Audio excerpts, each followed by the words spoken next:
welcome back to another episode of I Am I. My name is Joshua Ansley, and today I want to talk about being able to lift ourselves up, right? The ability to rise up. So, in yoga, there's this idea of the prana. We might have heard of it before. Prana is the life force flowing through the body. And there's different directions that the energy flows, and one of them is udana, which is the rising energy, and it's rising up through the upper fields up here, right? And it's important to be able to know how to lift ourselves, to rise up, right? And so, because we all know we can fall, right? And there's actually a good way to learn how to fall, right? You know, tuck and roll. So whether you're tucking and rolling emotionally, or you're tucking and rolling physically, it's important to know how to fall. And some of this really just comes from experience, right? So living life a little bit, falling, recognize that no matter what happens, we will be able to rise back up. When we learn how to rise up, then we can allow ourselves to fall, and we can step into bigger places in our lives, no matter the weather, no matter what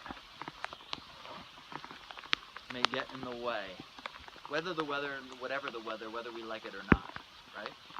So, if you look at the breath, if you look at the prana and the rise and the fall of the breath, every time the breath comes in, when it reaches its maximum, it's inevitably going to come back down. So there will be a fall. It's inevitable. What goes up must come down. But no matter what, when it reaches the bottom, it will also inevitably then start to rise back up. Now there's ways to learn how to rise. There's ways to learn how to rise, and there's ways to fall more efficiently, right? So you can balance yourself, you can know that if a fall is coming, you can prepare yourself, right? But understanding that once we learn how to rise up, if you know how to rise yourself, how to lift yourself by yourself, and we do it with others. It's definitely about partnering and having satsang and community and all that kind of stuff. It's very important to do that, but ultimately nobody can really do the work except you. You're going to have to lift yourself up. So we have to learn to vibrationally lift ourselves up, right? And that's part of the physical practice, is the physical manifestation of that, is that udana, that energy lifting up when we just lift ourselves up in the practice, as opposed to just collapsing, right?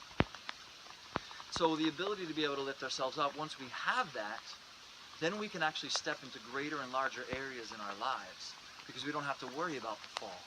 We understand that the fall will be inevitable. We understand that failure is an absolute essential part of success.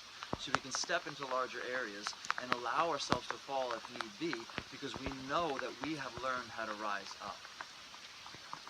So, keeping it very simple, recognizing to work actively with that energy to lift, because it's not going to happen necessarily on its own.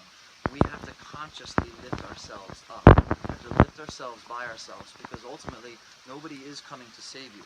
People can help you along the path, but it is your responsibility to lift this mind-body complex that we're given up, to help it vibrate and resonate at a higher frequency, little by little every day. So keep it simple and short, because I'm out here in the rain. In Lakesh or Lakin, I am you, you are me. Namaste.